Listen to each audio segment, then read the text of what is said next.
Hey everyone, it's Jananie and welcome back to my channel, The Story Ain't Over. So today I'm coming to you with my February wrap up at last. I know it's super late this time around. I did want to put it up right at the end of February, but I just didn't have the time to film the wrap up. So here I am a couple weeks later. But regardless, I do have a few books that I really enjoyed from February, and I will say that my February reading month wasn't as diverse as it usually is, so I am kind of cognizant of that. I'm hoping to, rectify that in March. But I did really enjoy the 4 books that I did read in February, and I did intend to read more, as you probably know if you watched my February TBR, but it's all right. We're just gonna finish those books in March. But regardless, I'm excited to talk about all 4 of these books. So for those of you who have seen my January wrap-up, you know that I've started a little bit of a different kind of format for my wrap-ups and recent reads. So the way this will work is that I will introduce each book and talk about it a little bit and, give it a non-spoilery review, and then I will go into a spoilery review after that. And so I will leave timestamps in the description down below, and it should also be chaptered out on the time bar, so you can just jump to the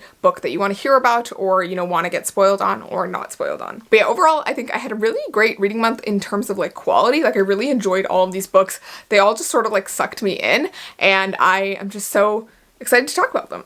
So let's get in. So of the 4 books that I read in February, the first was actually The Electric Kingdom by David Arnold, and this is actually a book that I read for a sponsored video with Penguin Teen. I did a full 24-hour reading vlog, and I'm not going to go too much in detail about this one because you can go watch that whole vlog for live reactions and just the experience of reading it. But overall, this is a really interesting book to have picked up during a pandemic because it does involve a post-apocalyptic situation, and it follows multiple different kind of teen and younger teen characters, and they are kind of navigating this world that has been ravaged by this sickness from these genetically modified bees that are called flies that have been carrying this thing called the flu. And so a lot of humanity has kind of been wiped out, except for a few people here and there. And it sort of follows 2 different main characters. So there's Nico, who's this, I think 16 or 17-year-old girl. And then there's also Kit, who is I think 12 or 13. And he's just this little kid who lives with his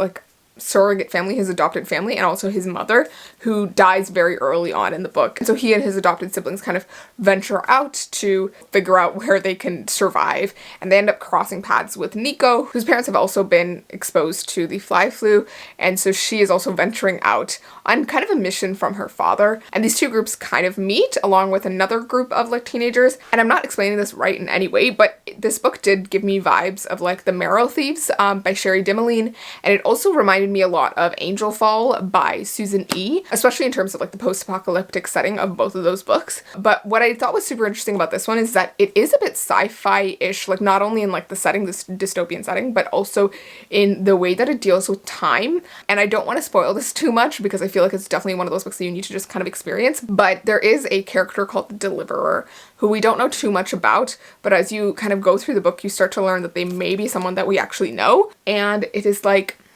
this really complex but really interesting book. And it was just really, really interesting. So I can't really explain this more than that, but just know that it has some really beautiful passages. I loved Kit as a character. He was just so endearing, and he's just an adorable little muffin. But yeah, definitely go check out my vlog if you want to learn more about this book. And I do talk about it more in there with very mild spoilers, so you won't get completely spoiled, but there are parts from the beginning half of the book that I sort of spoil. Alright, so let's get into the next book that I read in February, which was probably one of my new favorites of all time now. I just loved this book so much, and that is Beach Read by Emily Henry.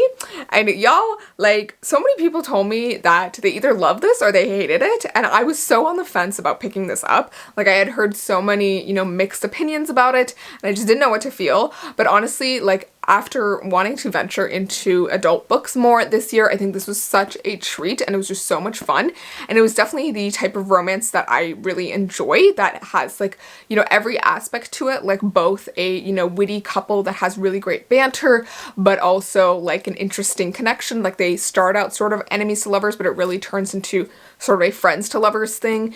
And it also had some steamy bits, which was a lot of fun, but it also didn't fall into a super melodramatic ending, if you know what I mean. Like, there are dramatic moments, but like I don't feel like it went into that melodrama that I find in romance a lot, that I don't really love. And I think it just had so much going for it, which I really, really enjoyed. And it does cover some like heavier topics of like grief and, you know, complicated marriages, and cheating is another like theme, not with like the main characters, but like people around them. And it's such an enjoyable read as well. I finished it in like 2 days. I think I started it like one night, and then I was like, oh my god, this is so good, and I kept reading into the night, and then I finished it the next day, and it was just so much fun. Yeah, it was definitely like just a breath of fresh air, really smart, really funny, and just so much fun. Like, I just can't explain it any better than that. But for those of you who don't know what this book is about, it follows January Andrews and August Everett, and so they are both writers. They're like best-selling authors. January is actually a romance author, or writes like women's fiction, and Augustus writes like literary-ish fiction and some like mystery thrillers, that kind of thing. So he's like always topping the bestsellers lists, and like she's sort of sometimes on there. And they end up in this situation where a year ago January's father died, and she learned that he actually had a affair with this other woman like a long time ago, and he had this whole other house and sort of like secret life that she didn't know about. And so she's arriving at the beach house that he owned with his mistress, or not owned with her, but like owned and used to see his mistress, and she is coming to that house to kind of take a break and work on her next novel, and also, you know, deal with that house and, you know, clean it up and get it ready to be sold. And so she's in this like really complicated like headspace. She also like hasn't finished her next book, and her publisher is like waiting on her, and they're like, you need to finish something by the end of the summer. Like, we need to see something by the end of the summer. And so she's in this complicated situation, has a lot riding on her next book, but she's also dealing with like the grief of losing her father, but also like the complicated feelings that she has because he, you know, cheated on her mother, and she had this image as a younger child, or like a younger person, that her family was kind of perfect. And so she was so convinced of like this idea of like a romantic life, and, you know, she's a romance writer, so she just believed in the happily ever after. And so when she has that image kind of broken, she just doesn't know what to do. And so, as it turns out, Augustus is her next door neighbor, and the two of them actually went to school together, I think in university, and were in like some creative writing classes together. And so she never really liked him back then, but they did have some sort of connection. And the two of them end up in the situation, like after having met as neighbors and stuff, making sort of a like bet or like a deal that each of them was going to write the other person's genre. So January's going to write like a literary novel, and Augustus is going to write a like romance. And they decide to like every week go on research excursions and like teach each other about the, you know, other genre. And it's just this really interesting situation where they sort of start out enemies, and then they sort of go into friends, and then it just goes from there. And I loved it so very much. Alright, so let's get into spoilery thoughts. There were so many aspects of this book that I loved, but what I really, really loved was like the way that they, you know, start out as enemies, and then, you know, like that scene with her in like the bookstore and like hiding behind the stand and then seeing him, and how much like the tension between them was so great. And I loved that they had this like, you know, slight hate for each other when they were younger, or she thought he hated her, and then they also had this connection at that party one time. And I just loved like the whole setup of their relationship, and I also just loved how like their banter worked so well together, and the way that, you know, they were both writers, and so seeing their like regular lives kind of meld together was really interesting. My favorite aspect of like seeing them interact was the way that they would send the, you know, messages, or like show each other messages on those like boards or on a piece of paper with like marker, how they would just like show those messages across their windows. Like, that was just so adorable, and I just love that whole aspect. But I loved that like their, you know, relationship and their like friendship was really a focus. Like, they really do get to know each other, and they get to, you know, understand each other's like quirks and little things, and they really support each other throughout the book. Another thing I loved was how even when their like friendship started to cross the line and like, you know, move into something more, even when like I think they kiss in like the back of the car at that movie, like even after that they don't immediately fall into like a miscommunication trope. Like, they don't just immediately like stop talking or whatever. They just like try to continue on as is. Like, they don't want to lose their friendship, and I loved how much they kind of valued that friendship throughout the book. Another thing I really liked was just seeing like the different mirrors in the book, and how January's relationship with her father develops as you're reading the book. Like, you know, her dealing with her grief, but also understanding the woman that he was with, and also, you know, later on understanding that Augustus has a lot more to him. Like, she always thought that he was someone who just never believed in love, and then, you know, she realizes that, you know, he was once married, or he is married, and, you know, that he did believe in love, but that it just didn't go well, and that's why he's so cynical. And so it was really nice just seeing these different perspectives and seeing how January had kind of made these assumptions and, you know, is starting to realize that they might be wrong. And, you know, even her assumption about romances being sort of perfect and based off of her perfect family life, and then having that shattered. And then having that concept of, like, you know, it all was wrong. The fact that her father cheated on her mother was, like, what destroyed everything. Like, even having that perception kind of turned on its head was just really interesting. And the letters from her father to her, like, over the years, I was like, oh my god. Like, I think I sobbed during that part because that was just, like, so touching. And, like, just imagine getting to see letters like that after someone passing. Like, that would just be so intense. But yeah, I just loved how this book, like, kind of melded a lot of different themes, but also had this wonderful, wonderful romance. And then another thing I really love is how the two of them, although they, like, kind of start out with their own perceptions of each other, I really loved how their romance was really built on their everyday life with each other and how they connected to each other and their similarities and the way that they could just, like, talk very easily. Like, I loved that the romance was based off of that rather than, like, this idea of each other that they had in their heads. And I think, like, Augustus kind of touches on that at the end of the book when he's talking about his wife. I forget her name, something with an N, but yeah, he talks about how he really loved his everyday life with January and just getting to see her and talk about book troubles and any of the fights that he had got into with his wife. Having those with her seemed like they would be totally fine because he completely trusted her. Like, I think I just really appreciated the trust and friendship and love that they had for each other throughout the book. And I just love seeing it develop.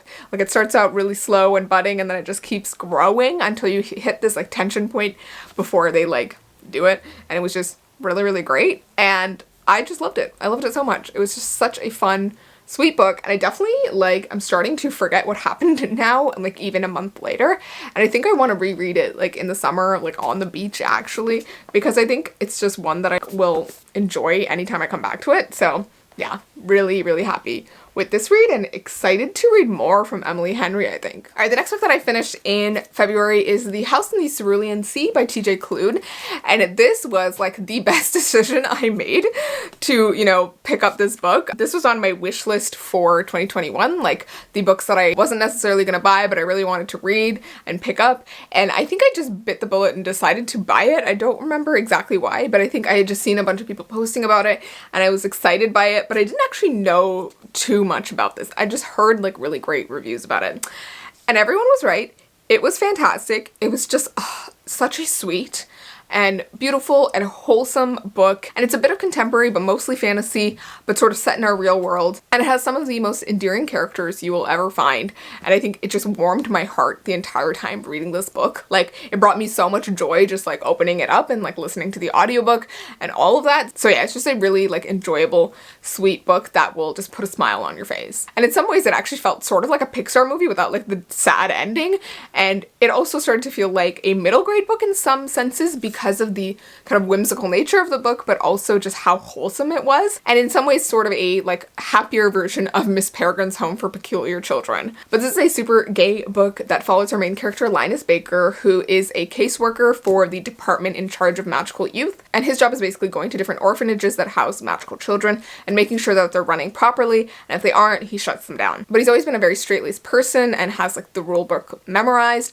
And he, you know, has never really had his world shaken up, and he's very ingrained in his set ways and, you know, his small house and his very, like, normal, ordinary life.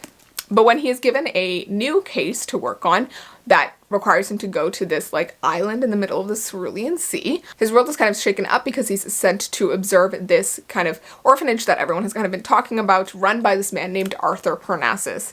And there's a lot of mystery surrounding this orphanage and Arthur, and when Linus kind of gets the case files on the different children there, he learns that they are not like ordinary magical children. Each of them is very, very unique and would be considered very dangerous to, like, the wider world. And, you know, one of them is the Antichrist, and it's, like, this whole situation. So he goes over there, you know, expecting the worst and sort of finds the best. And it's just a really, really sweet story and highly recommend if you were just, like, looking for something adorable and cute and sweet and to warm your heart. And yeah, that's all I can say without spoiling anything. I definitely think it's one that you should go into without knowing too much, and you will just love it. In terms of spoilery things, I think the main thing that I loved about this book was seeing the character development for Linus, who starts out, very straight-laced, doesn't want to do anything outrageous or exciting. He just wants to have his very ordinary, normal life and live by the rules and never have any of that shaken out. And by the end, he is such a layered character, and he's fighting for what he believes in, and he's like undermining the system that he has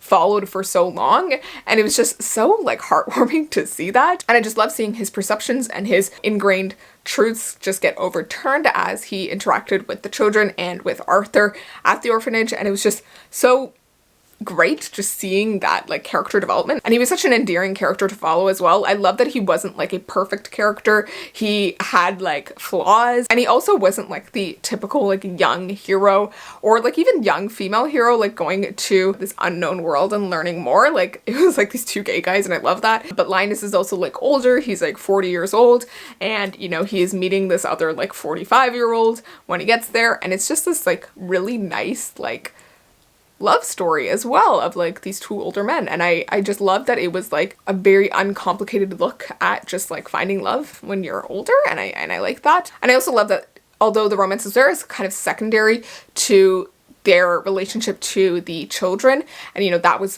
the primary thing for both of them. They really cared about the children and wanted to see the best for them. And I also just loved seeing how much the kids started to care for Linus and really appreciate him and want to get to know him. And I think seeing the development with Sal was the best part. I think like just the way that Linus and Sal's relationship develops over the course of the book, and to that point where he, gets him to come out of the closet with his typewriter and start writing in the main room.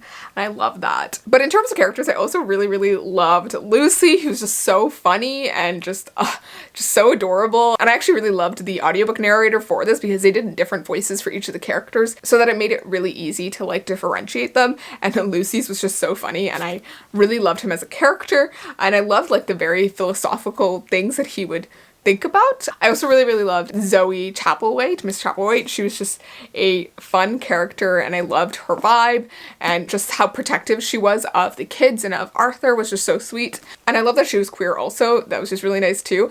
But yeah, overall I just love this book. It had so much going for it, and it was definitely one of those books that you kind of like go into without knowing, and then you like come out of it and you're like, oh my god, that was such a uplifting thing. It was just so joyful, and it just feels like being like wrapped in a blanket and just held. And one last thing I would say about this is that I loved like the overall theme of just accepting yourself as you are. There's like this element of like Linus not being happy with his like body and like his weight, but by the end he starts to like accept that. And I think that also tied into like Arthur Parnassus's story of the way that he was like kept in that basement and told to kind of suppress himself. And also just like the idea of dichotomy and how they were trying to segregate these children, but really they should be accepted among other people. And seeing like the relationship with the town as well was just really interesting. I loved Helen, and yeah, this book just had like some really wonderful themes. I also just really liked how it was slightly vague as well. Like you couldn't really tell if this was in the real world or like an alternate version of our world. And it wasn't really like set in a very specific modern time period. So it could have been like, 2021, but it could have also been like 10, 15 years ago. Like I couldn't really tell. So that was just really interesting as well. All right. And the last book that I want to talk about today was the last book that I finished in February. And I didn't actually mean to pick this up. This was not on my February TBR, but I was kind of journaling one day and I needed a book to read. And so I decided to pick this up on audiobook from Libby. And it was the best decision I made because I was actually doing journaling for my March plan with me. So if you haven't seen that, go check it out. But it is a Cruel Prince theme, and I did a lot of drawing for that. So it actually took quite a long time. Like I was sitting there drawing for a few hours, and it was just really nice putting this audiobook on to just listen to because one, the audiobook narrator was great, but also it's a quite short book. So I actually finished it in a single day over a few hours. And it was such an interesting book to listen to because of the subject matter. And to a certain extent, I think I would have enjoyed it less if I had been physically reading it just because of the repetitive nature of the story in some ways. But for those of you who don't know what The Midnight Library is about, it follows our main character, Nora, who is this, I think, 30-year-old woman or older, and she is kind of unhappy with her life. She's had a lot of regrets from when she was a child to as she's moved older. There are a lot of chances that she never took and relationships that have crumbled, and so she's having like a kind of terrible week, and it all kind of culminates in her trying to commit suicide. So trigger warnings there. But after trying to commit suicide, she actually wakes up in this kind of space in between life and death called the Midnight Library. And what she learns is that this library kind of houses these different books, and each of those books leads to a different version of her life that she could have led if she had done something different, if she had chosen something different. And each of them kind of deals with her regrets in a different way. So she actually has a book of regrets that she can look through and see all of the regrets that she has. And so what the librarian there tells her is that, you know, she can choose any of the books on the shelves and, you know, dive into them, and she can start to live them. And the moment that she starts to feel like she is disappointed by that life, she'll be brought back to the Midnight Library.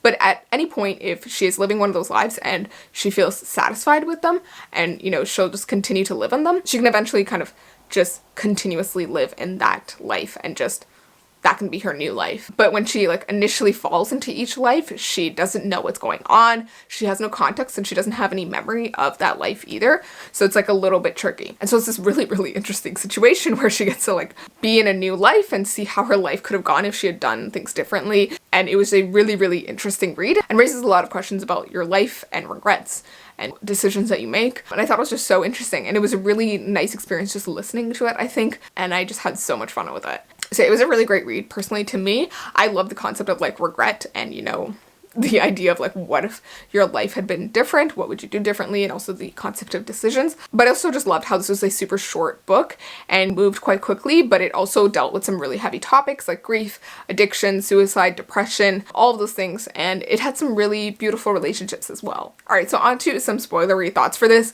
This was actually like almost exactly what I expected it to be, but also really different, which I really enjoyed. Like, I knew it was going to be like her living these different lives, but to a certain extent I thought it was going to be really boring. But I think the way that the author chose the different lives and how he made them very varied was really interesting, and I think that made for a really interesting read, although you are still sort of reliving her life in different ways, and so in that way it was a little repetitive. One thing I did find really interesting was how no matter which life she was in, there was always someone dying in her life, which I thought was just so sad.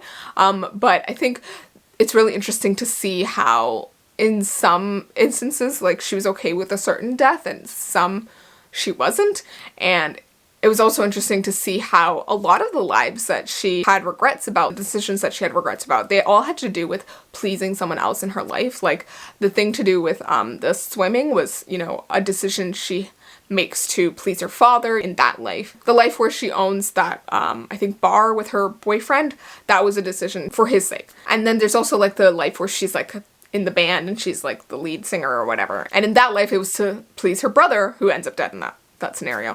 And it was just so interesting how like a lot of her regrets revolved around other people, and she wasn't realizing that like her decisions were just as valid and her wants were just as valid, and even though they may disappoint someone else, like, that is just something that's part of life. And you notice that when like she ends up in a different life where, like, although her brother was like angry with her for, you know, not wanting to do the band for a while, he ends up forgiving her.